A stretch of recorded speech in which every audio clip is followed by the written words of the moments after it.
guys, for joining me. I'm really excited to have this conversation today, and I think everybody else, I've already heard people this morning saying they were really excited for this session, so no pressure, but I think they're expecting all the answers today. Which we have. Excellent, excellent. So this should be great. You guys, as leaders in this industry, are managing so much right now from a talent perspective. You've got the aging workforce, that big scary number that everybody keeps talking about, with 50% of the workforce being eligible for retirement in the next 10 years, which is coming fast, and we're seeing it every day. And then you've got this new generation of talent coming into the industry that just learns differently, operates differently. They have different expectations of their employers. And now you've got these AI agents, right? Whatever that means. And those are augmenting your workforce. So a lot to think about, and a really exciting and challenging time to be in the industry. So let's talk first about the aging workforce. And there's so much historical, institutional knowledge that exists within those individuals that are going to be retiring, and there has to be a way to extract that knowledge and put it in a place that's usable for the new workforce coming in. So how are you guys thinking about ways to do that, ways to extract that knowledge and make it usable, and is there potentially a use case for AI in that space? So I'll start. I don't think any of us are doing it perfectly, and I would be lying to say if we've totally cracked the code on that.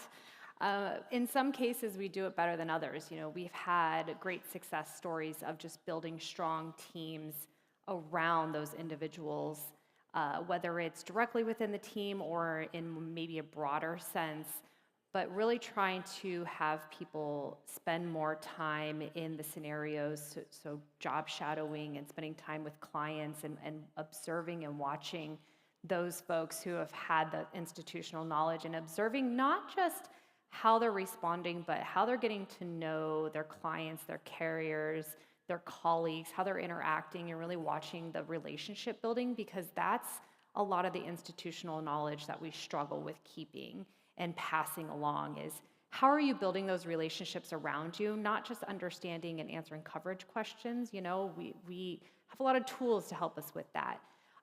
So that's where we're starting right now. I think there is going to be a place at some point for AI. I don't know what it will look like, but I think it would be ignorant to say that there would be no place for it. Whether you can analyze how somebody interacts with a client or a carrier and talks with them, understand their style, and summarize that, like that could be an art of the possible. So I'm excited to see where it goes. Yeah, I've got two thoughts on that. The first is there's certainly a use case for AI, and I think most of our conversations around AI the last couple days or so far today have really been around AI as an agent. And there's so much more that can be done with AI just in terms of knowledge repository and feeding those things in. And I'm glad that you asked the question in terms of how we're thinking about it and not in terms of how we're executing on that thought, because we are just cracking the tip of the iceberg on that. My other thought is the best way, in my opinion, for us to deal with the aging workforce or that loss of productivity is to keep the workforce that you have, and to really focus time and energy and be very intentional about creating a culture that people enjoy being a part of. And I think so many people miss the fact that that has to be a very intentional exercise. It doesn't happen by mistake or just by saying, oh, we hire the right people, or we have a we don't tolerate bad behavior or whatever. You have to be very intentional about making your employees feel good about what they're doing and proud to be part of the organization that they're a part of. Yeah, and I'll just speak from a aging workforce perspective. Sometimes I feel like the aging workforce gets like a bad rap. And so specifically, we rolled out our own enterprise LLM, Relation GPT in January of 2025. And there's this kind of like, everyone just assumes it's the younger generation that's going to be attracted to this tool, and it's the older generation that is going to be afraid of it.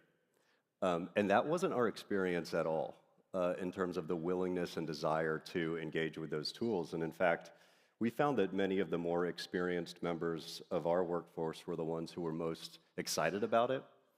And so a lot of what we focused on is just harnessing the energy of people, regardless of age, regardless of demographic, finding the people in the business that are most energized by the changes that we are driving, and really engaging them in the process. And then as part of that, obviously, as people gracefully make the decision to either end their career or shift out of being a part of our company, you're putting the processes and best practices in place that help to support the growth and development of the next generation.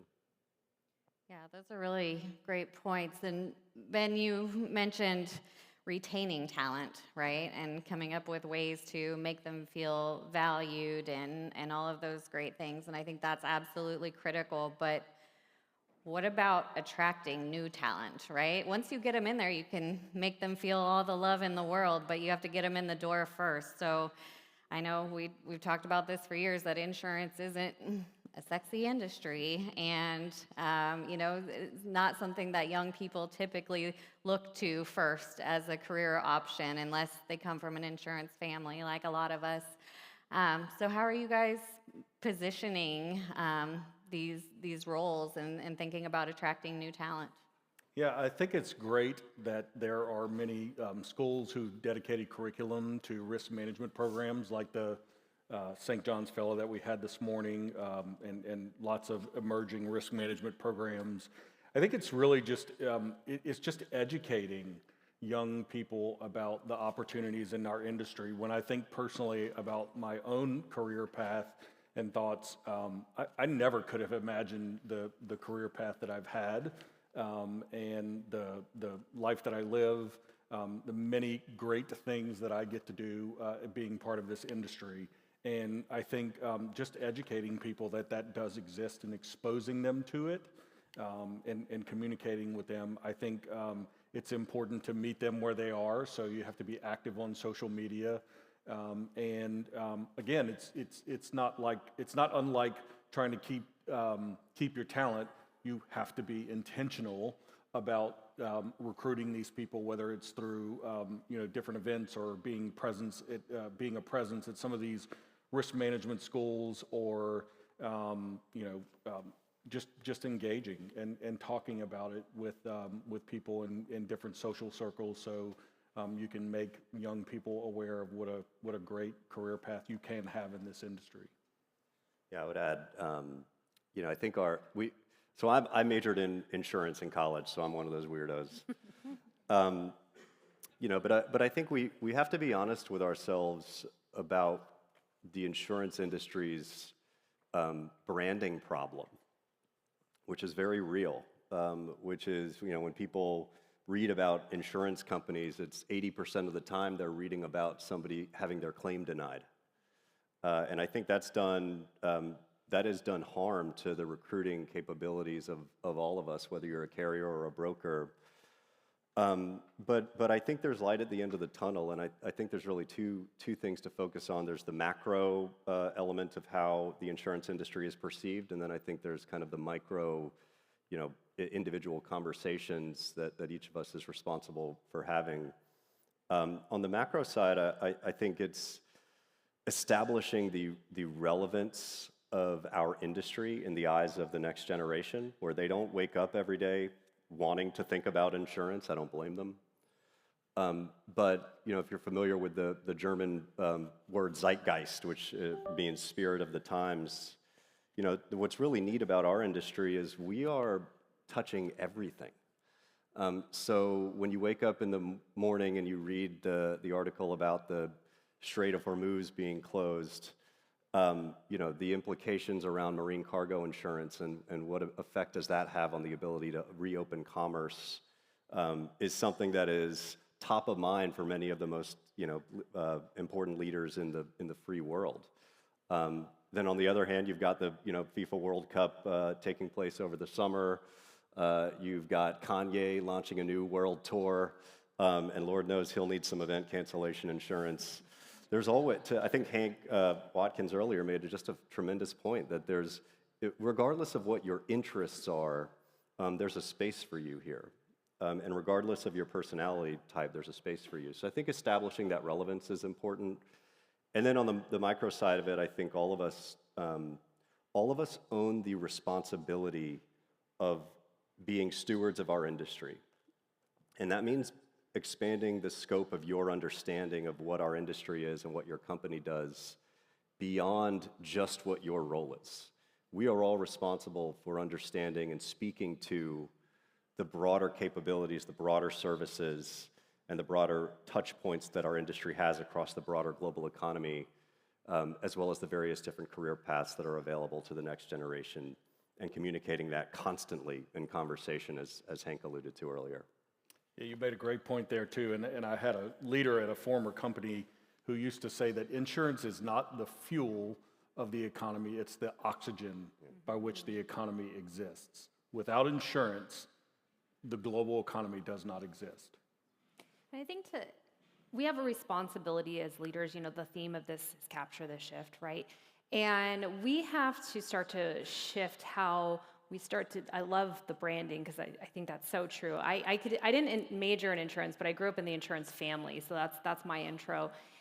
And how we bring young talent in and train them and get them to learn our industry, that is a shift we have to start getting ahead of now as well, because maybe we've attracted to them that coming into our industry, learning there are some really amazing things you can do here, and whatever your passion is, you can find it. But if we expect them to come in and spend years doing what they perceive as just administrative type tasks, even though maybe that's how we learned, we have to start thinking differently as to how are they going to learn, and people learn differently, the expectations are differently, and we have to be okay with that. We're not going to get it right the first time, but we have to start experimenting with different ways the new generation of talent is going to come in and learn, and be more open to listening to them and their ideas.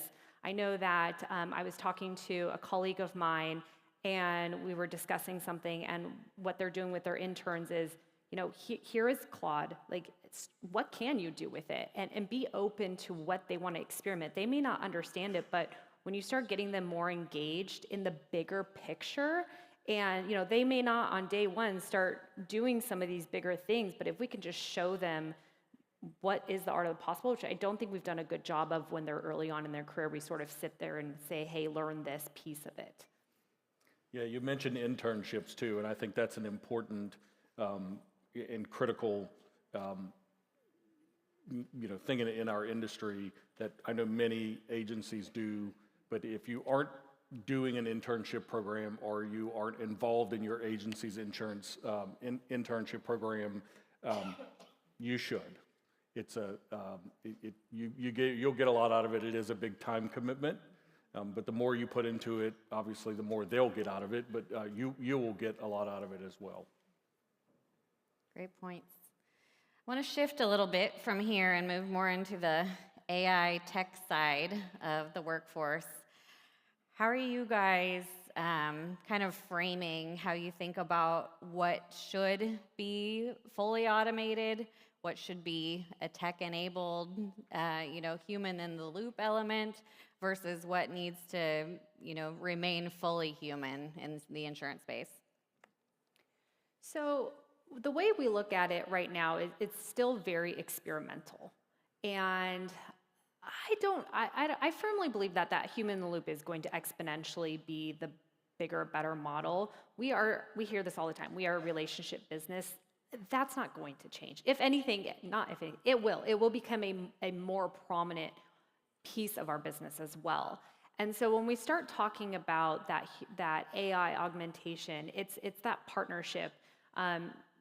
We used to say, the work-life balance, it was one or the other, right? And it was like a balance, and then it became that more holistic approach. I think it's going to take a similar thing. It's not going to be all automated or completely human. It's really that intersection throughout the entire process. And so how do we figure out what are the aligned goals for the organization and getting the buy-in from our people? That's going to be the unlocked power that we'll see. Yeah, I would say as a service provider, all of us have to look at ourselves in the mirror and ask the question of what our purpose is and what is our North Star. Why are we why make any changes? And I think, are we optimizing for speed? Are we optimizing for efficiency, profitability, growth? At our company, we've done that and kind of come to the conclusion that I'm sure many have, which is that ultimately it's the North Star is the client experience. Because the client, nothing happens if you don't have clients. And the clients need to see the value that you're delivering to them as a part of this ecosystem. And when you start there and you're very clear in your communication throughout the organization about that being the North Star, then obviously it informs the decisions that you make about where you might automate and where you might not. Because it's frankly, it's just, does this make the client experience better or not? And so I think that a lot of the decisions we're making, very similar. It's kind of the items that are closest to the client, that are most likely to result in a direct interaction between the client and something that's potentially automation. We scrutinize very heavily because that's where things can go wrong, and it can result in potentially a really bad experience for the client if you don't get it 100% right. Whereas a lot of the more back office administrative kind of tasks, there's a little bit more of a margin for error. It doesn't affect the client as directly. And obviously it then, it just gives you a little more wiggle room in this very interesting time that we're in now, where it feels like we're experimenting with a lot of things and determining what the ultimate path forward is. Yeah, and I think for me, having been in the industry for 26 years now, I don't think there's a single year where I haven't heard, just don't have any time to actually spend with my client. Mm-hmm. And for us, it's all about returning that time to our people so they can actually be insurance professionals.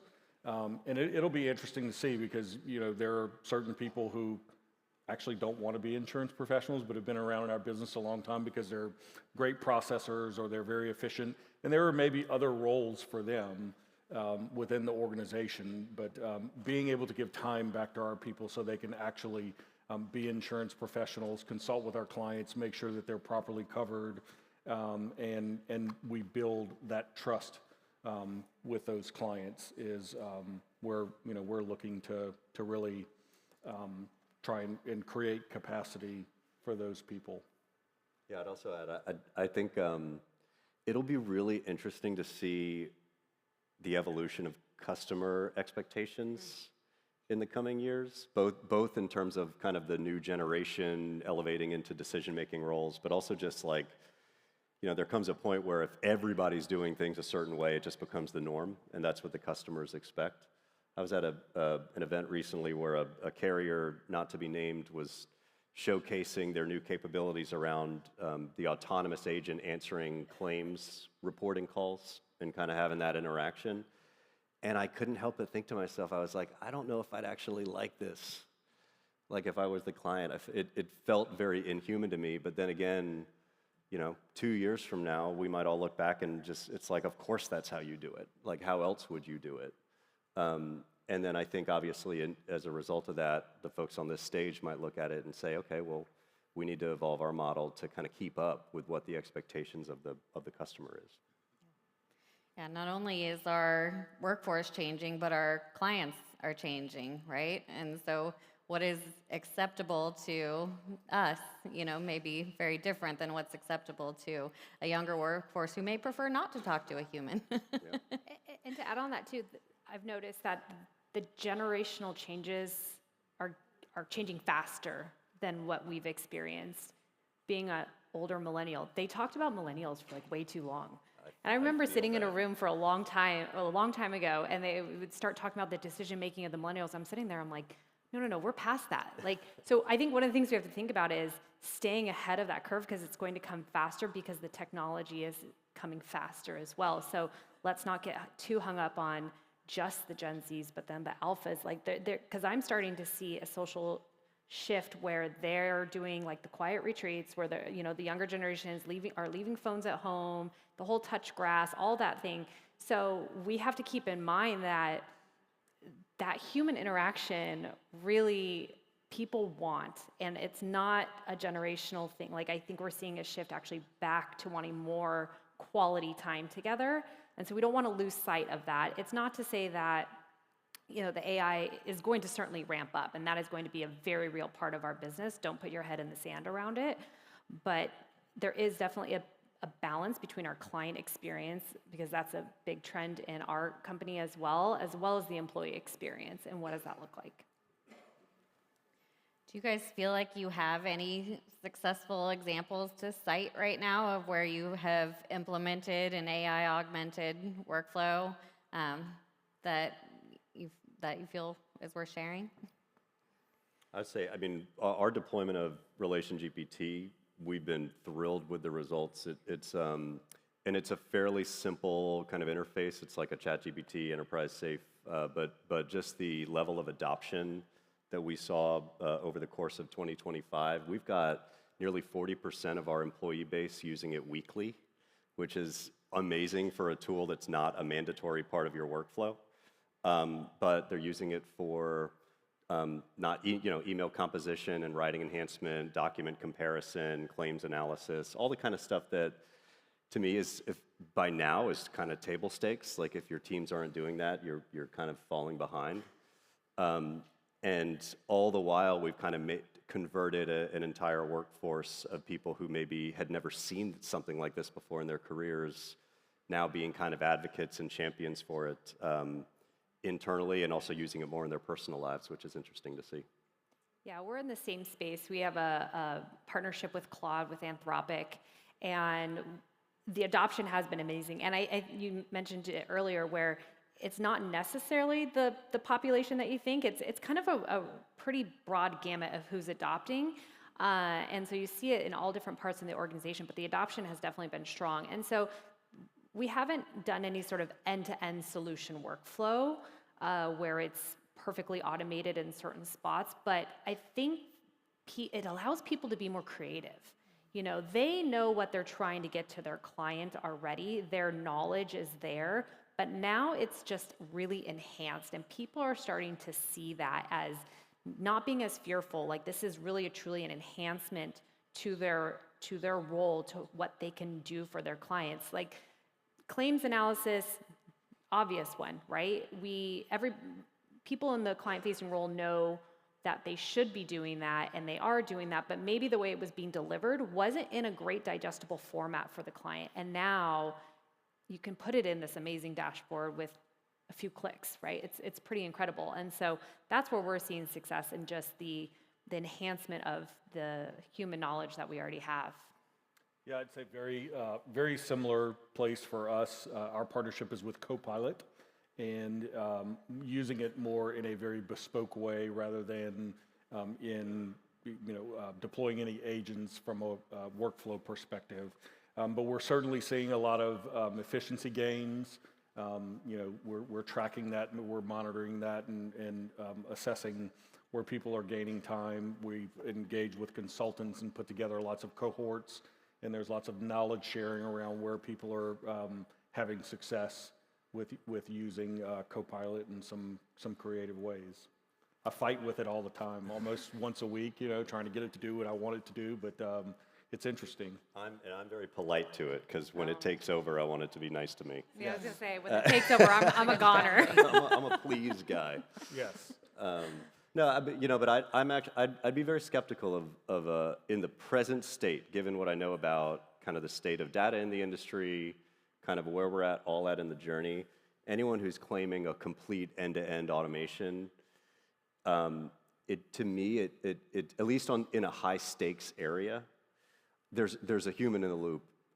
I guarantee there's a human in the loop, and that level of oversight, I'd say it'll be another, at least through the rest of the year, maybe into next year, to where we would get to a point of comfort where we're kind of saying, all right, this is like 100% good to go and ready for something that might touch a client. It might be a little bit of time until we get to that. I know that you kind of mentioned that when a lot of this stuff started to get released, I don't know about you guys, but I started just getting inundated in LinkedIn about these new companies coming out of the woodworks, and be skeptical about that, and whether go with trusted partners, because there's a lot out there that is kind of just flashy, and it's not what you think it is once you look under the hood. And we're not AI experts where we understand the actual technology behind it. We have to work with those people or rely. So when you start working with people like ReSource Pro, like that's where it really comes into play, when you can actually work with a trusted partner that is telling you the truth and in it with you with aligned goals. It's really important. Well, I think that's a very good point too, and it all is evolving so quickly that which looks good and actually may be good today might not tomorrow. It's like driving home from the iPhone store with your brand new iPhone 15 and the billboard is promoting the iPhone 16. It's like, well, I just bought the 15. I didn't know there was a 16, but it's like it all moves so fast that if you don't have someone either on your team or externally, a good partner who's helping guide you through how to use the application and what's actually effective, it would be very difficult to manage. And I could see a lot of people going down a very bad path, spending tons and tons of money and getting very poor or little results. Well, the good news with the iPhone is that only the camera changed a little bit, so I think you're okay with your 15. It's important to all of my children, apparently, though, right? You got to have the latest camera. Absolutely. Yes. I'm curious, Kevin and Christina, at least both of you mentioned a couple of times that you're kind of surprised that, with the adoption, not necessarily just being with the younger generation of employees, but that aging workforce we keep talking about is also, adopting and somewhat excited about this new AI-enabled world that we live in. So I'm curious, from a change management perspective, do you feel like you have to approach the change management differently for different types of employees, or is it kind of a one-size-fits-all strategy? What are you looking at? I know for us, definitely not one size fits all. You have people at all different stages of the journey. You have some that understand it and want to adopt it. You have some that kind of understand it and are still very fearful, and everything in between, and people who don't know how to log in still. So you really have such a gamut. And so to think that you can just sign up for an LLM, a ChatGPT, or whatever partnership you go with in that space, and it rolls out, and then you can just start executing, change your expectations. You really have to see what kind of innovation comes from top down, ground up, sideways, all different parts of the company and the people who you're working with. Don't expect one way to go. Don't expect one training or even consistent training. You have to take a more tailored approach with your employees. And I think before you even roll out, or even if you're past the rollout, part of it's just having a conversation and making sure that everybody understands why you're doing this. Not just the trends in the industry, but how it's going to impact them, how it's not going to impact them is just as important. And going back to that feeling of safety for your employees, which I think we can all relate to as managers and leaders, that does not go away, and it's probably exacerbated now with all this. And so making sure that you're having conversations with all levels of the organization and they understand why you're making these decisions, the transparency is really critical. Yeah, I'd say there's no one size fits all, but there's definitely some common themes, I think, for a successful rollout of something like this. And it always starts with vision and communication. That's table stakes. And so that's something we've really focused on every all-colleague call, every leadership call, team meetings. It's kind of saying and then re-saying the ultimate vision of what you're doing and why. And again, for us, it's restating the vision around client experience. It's stating the vision around colleague experience and automating and eliminating the stuff that is the worst part of your day. And imagine if that all went away and instead we freed up time for you to focus on the things that are more value creating and frankly more fun. Beyond that, it's, as Christina said, it's identifying who, in every organization, regardless of size, you've probably got 2 to 3% of your employee population who are avid users of this stuff, who absolutely geek out on it in their personal life. Find them, whatever it takes, find them and engage them in your development as early as possible, because those are the champions, those are the advocates, the ones who are going to help to take the great ideas that you're putting out there and make them even better, and help you to deploy them at scale. To be successful with something like this, you need to have people that love it so much that they're working weird hours and weekends thinking about it. Sad but true. And so who are those people where it doesn't feel like work? They just love doing it and love helping you to build. And then the final piece is frankly just rolling it out in a manner to where it's fun. I mean, that was the earliest rollouts that are part of our rollout phase 1 in the first quarter of 2025. We actually didn't do anything related to insurance. We held recipe contests and did like itinerary planning, and we saw the greatest spikes in our utilization during those weeks when we were running those contests. And then we found, I mean, the data is pretty clear. It's when somebody goes in once, 90% of the time they come back a second time. And so and then if they come a second time, there's a 95% chance they come a third. So it's really kind of thinking incrementally, what's it going to take to get them engaged? And then once they're in there seeing the value, then obviously it can just blossom. Yeah, I think it's really about sharing successes, right? Where people have found success, and that sparks ideas. I think one of the things that's really interesting to me about how I feel like not just the insurance industry, but lots of my friends and social circles, whoever that I talk to, other professionals, how we're all kind of wading through this AI and trying to figure out how to use AI. I'm not this old, but imagine it's 1980, right? And someone puts a computer in front of you and says, here's a new tool, figure out how to make it work. It's kind of what a lot of us are doing with AI. Like we put AI in front of people and go, it's a great tool and it can do all sorts of great things. We're not really sure what great things it can do, but figure out how to make it work for you. It's just really interesting how we're managing this. And so I think the sharing successes, I think meeting people where they are is important, because people are all over the place, and it's one of those things that, like you said, you go in once, depends on your experience. If you have a bad experience, it's hard to overcome that. But when people start hearing about others gaining 20, 30, 40% of their time back, that's pretty significant.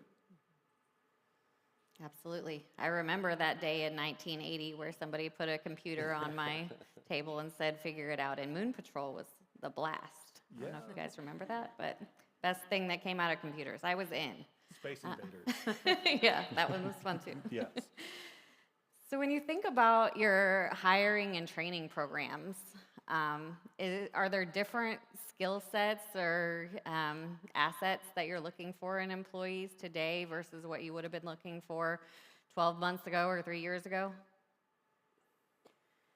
I think we're definitely focusing on, especially when we're talking about the younger talent, and it's not so much what are we looking for today, but in the future as well. So 3 years from now, what do we expect our employees to be like? I think a big one for us is wanting them to really be strategic partners to their clients. And so not just mouse clicks or putting together fancy presentations, but really understanding holistic business needs of their clients. What keeps them up at night? What is impacting their business from a global standpoint, from a socioeconomic standpoint, for whatever is going on in the world? Because we're in this environment now where things aren't walled off. There's whether it's the climate change's impact, and if they have heavy property. We're in California, so property is a big thing for us. But really being able to have those strategic conversations with your clients is so critical, and being able to walk them through not just their business needs today, but what's coming in the future or anticipated, and just constantly having those bigger discussions.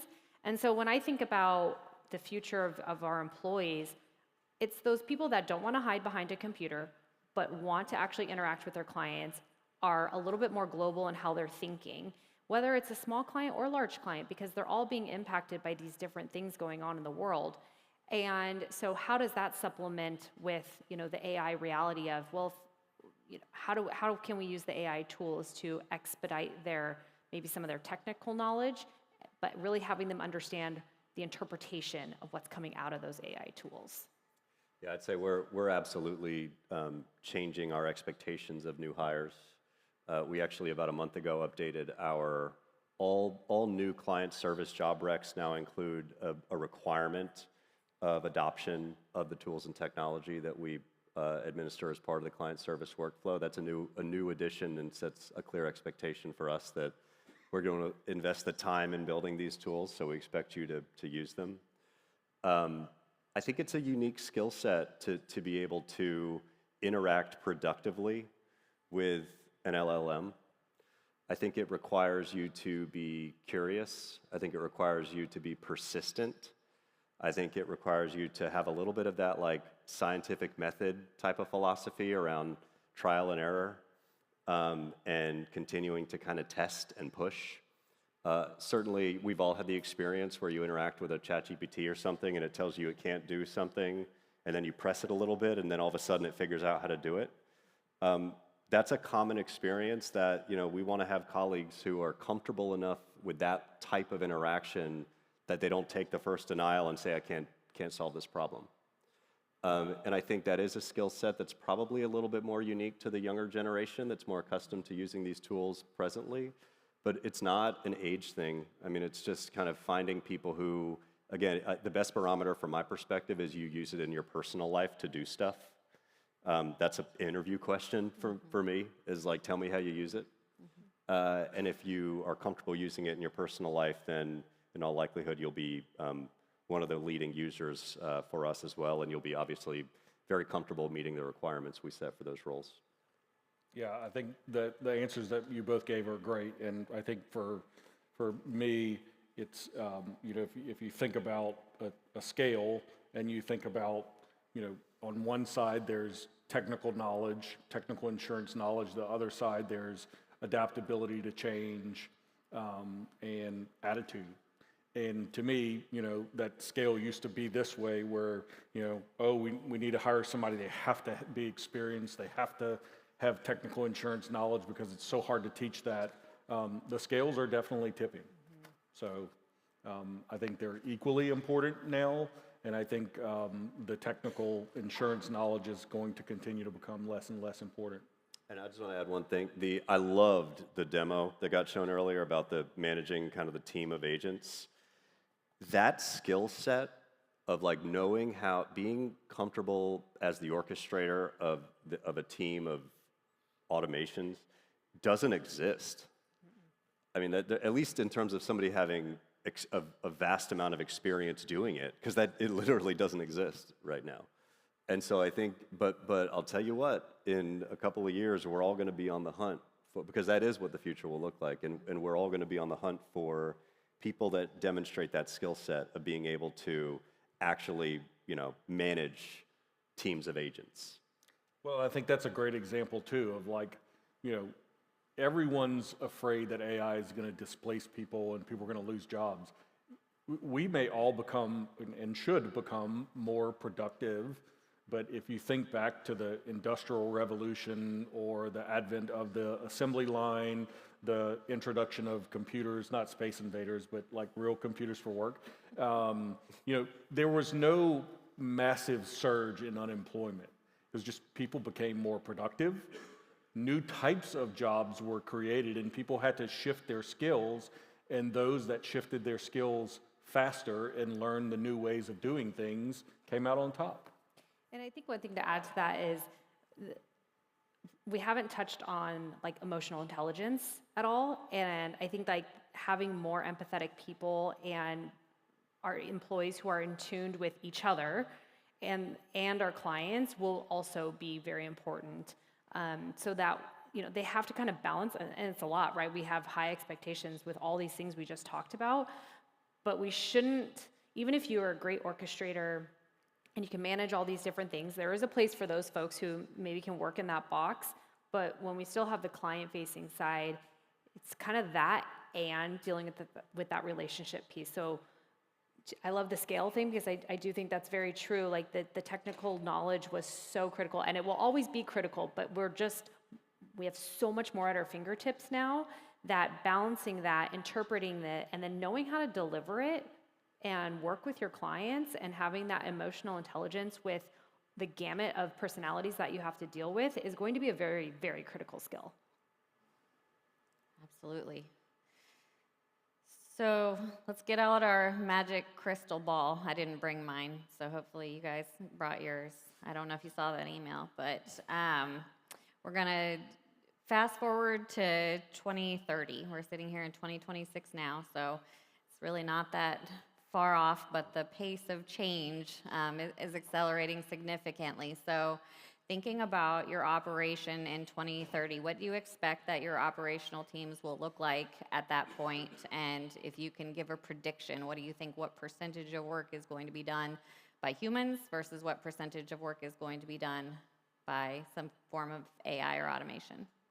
Yeah, I'll take a first stab at that. So for us, we're still very focused on building a lot of the foundation that's necessary to effectively implement AI agents. So we've got a lot of things around data quality and consistency. I think your CEO said this morning, one office equals one office. We still have a lot of that to get through, and I think in order to be able to effectively leverage AI and really scale your organization, you got to work through that. So we are candidly working through a lot of that. But I think the demo we saw this morning, where we had one individual managing many AI agents, I think that's a lot of where my vision is for the future too. And I think about, like, if you put all of the activities that have to happen in a particular workflow on a piece of paper, and I think about them in swim lanes, there's, at the top of the swim lane, there is your employees, domestic employees. Underneath that, there's, maybe a BPO or outsourcing, and then underneath that, there's automation and AI. I keep saying, let's just push everything as far down as you can where it makes sense, so that the things that are left up at the top are the things that really matter to a client.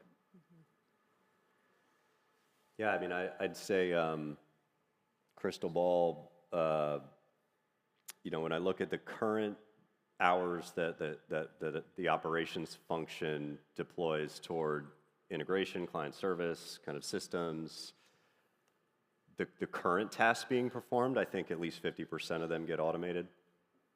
And I think that what's going to happen is, my prediction is just the level of expectation around productivity that we have across whether it's operations, service, sales, all of our businesses are going to have we're going to reset the bar on what is expected performance.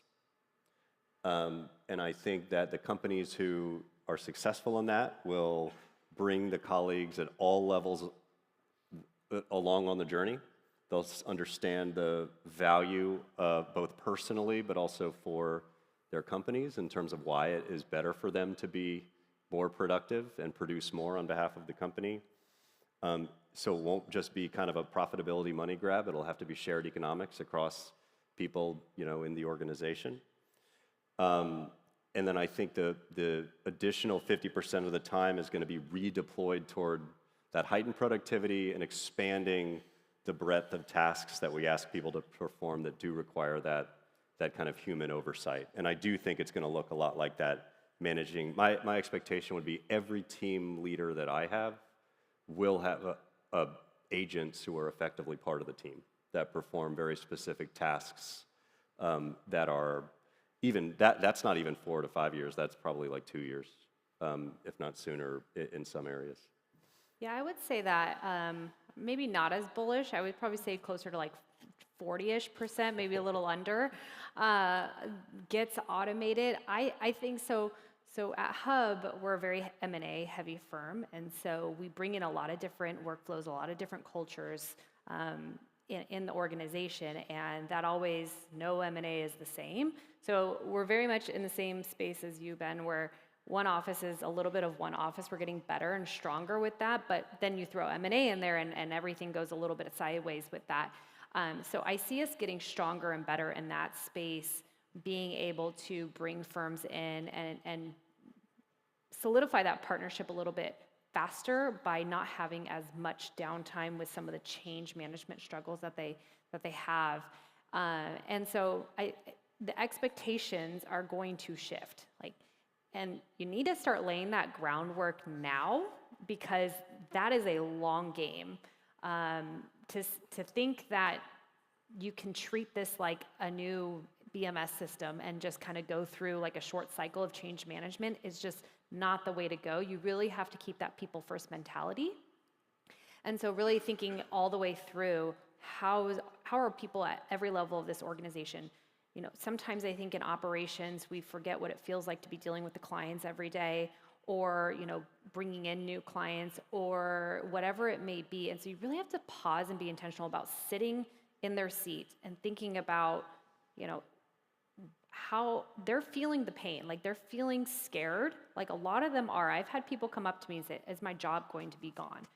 And don't forget to have those conversations early on and start laying the groundwork. Even if you don't know what your journey is going to look like, the journey is here and it will start at some point.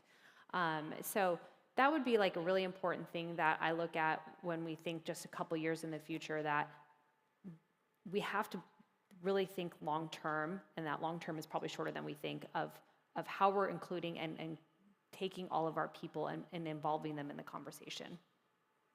Yeah, I think which is something that I have seen over the last like 3 to 4 months, if we were doing this panel a year ago, we wouldn't even be talking about, is the capabilities around development and this whole like vibe coding movement, which somebody else mentioned earlier. The pace of development and production is about to exponentially increase. So, and what I mean by that is like, all the tools and apps and widgets and dashboards that you as an operator have wanted forever, but you can't seem to get out of IT, or you just can't get it's clunky, or all of that's going to change, because the threshold for actually ideating something and then putting it into production it used to be this, and it used to be a bottleneck of IT that had to be the one to kind of create it start to finish. Now, all of a sudden, all of us as leaders in our respective businesses are going to sit in a bit of a development seat as well and play a role in that creation. And what somebody said earlier, there's a role around humans like doing a lot of reviewing. IT is going to be playing a role of reviewer of the applications that many of us as non-developers develop using those tools and then deploy into the business. So frankly, the pace of development is going to far exceed our ability to drive the change and adoption in the organization. And I think it'll put a real premium on things that seem impossible now will be very possible, but the change management is going to be the primary hang-up as opposed to anything related to technology. Christina, you gave some really good advice earlier on, kind of setting the landscape for a successful AI rollout. So for anybody who's here in the audience that really hasn't dipped their toe in it yet and they're just kind of starting their AI transformation journey, I'd like for each of you to provide one piece of advice on, what you would prioritize first in that journey. I'll go back to my comments about transparency. I think this is an area where even if you don't know what that first step is going to be, which it's probably a partnership with a chat or a co-pilot or whatever it may be, or maybe it's working with some of ReSource Pro's AI models, start the conversation with everybody in your organization around what is your strategy, what is your thought, what is your North Star, and keeping them updated, because if you don't fill in the blanks of that story and that path, they will fill it with themselves and they will fill it with the worst scenario possible. So it's really important, I would say, start with your people, have the conversation. Even if you don't know what it is, tell them you don't know. I think people will appreciate that humility, and it will drive loyalty to the business decisions that you make. Yeah, I would say don't go it alone. Build your team. Find those people in the organization who have a lot of energy and ideas and creativity around this. Again, we all know our companies. You know the people who are vocal. You know the people who have energy. If you even raise your hand and say, here's what I'm working on, they're the ones who are going to find you. And my best advice would just be to keep them deeply engaged in this process, because you're going to need champions. You're going to need thought partners. And the more of those that you can surround yourself with across the company, the more effectively you'll be able to roll out new tools. So 2 pieces of advice from me. The first is find a way to share successes. I think that's where where things really start to click for everyone. And my second piece of advice is going to sound a little crazy, but it's probably been the most effective AI advice that I've received is if you are struggling to figure out how to make AI do what you want it to do, ask AI, right? Open 2 windows of AI, and then on one side say, I'm trying to make it do this, give me the instructions or help me write the prompt that will give me the result that I'm looking for, and AI will help you use AI. So try it. It's very effective. Cheat code. Nice. So this is a speed round. You guys ready? 1 word. What's the biggest barrier to adoption of AI in insurance? People. Trust. Fragmentation. Nice. Well done, guys. I'm impressed. All right, final question. We'll close with this. Each of you in 1 sentence each of you complete this sentence. By 2030, the biggest change in insurance operations will be blank. The redefinition of what human expertise means. Heightened expectations around productivity and performance. The efficiency and just overall experience of the client, I think, will look very different. Agree. Any other tests? No, that's all I got. That's all I got. But we have 2 minutes left if the audience has any questions. I think we've got time to take 1 or 2. I can't see anybody.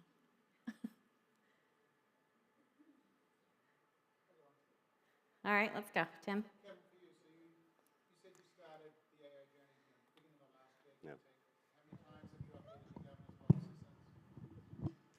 How many times have we updated our for data governance?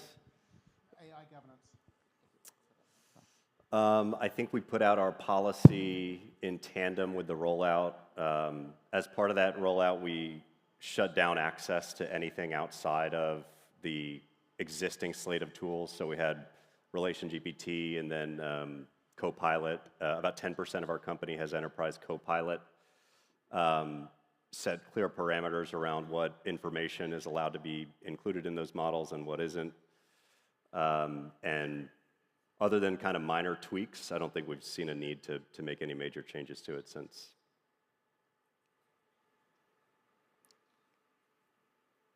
Over here. So as AI starts to shift the work, where people have been trained for ages to do all this task-oriented work, and then we're talking about how AI is going to make such a big shift, and obviously optimizing workflows, I'm all about it.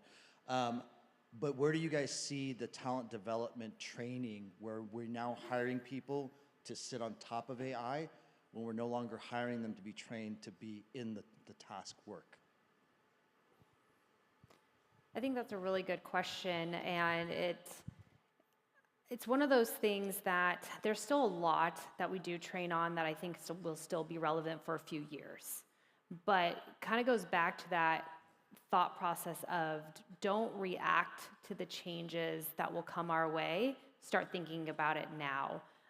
There will need to be an element of AI interaction. Part of it will depend on the tools development and how it interacts with, with your operations.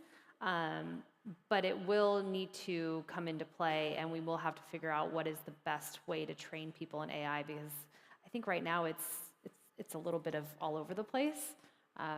So don't react to it. Start thinking about it now. Yeah, I'll be honest. When we started rolling out these requirements, it became evident pretty quickly that what we were not doing as good of a job of was setting the path for people to do the things we're asking them to. So it's like we're saying, you have to use these tools as part of, and know how to use them as part of your job. In tandem with that, you have to hand them a very easy access point to the training, to learn how to use it. And I think that was, for us, was a really good reminder of the fact that, there actually is a demand for this, but you do have to make it easy, and you do have to meet the colleagues where they're at and not assume that all of them are closet Claude coders, that there actually is going to be a bit of a ramp up for folks at all levels of the journey that they're at.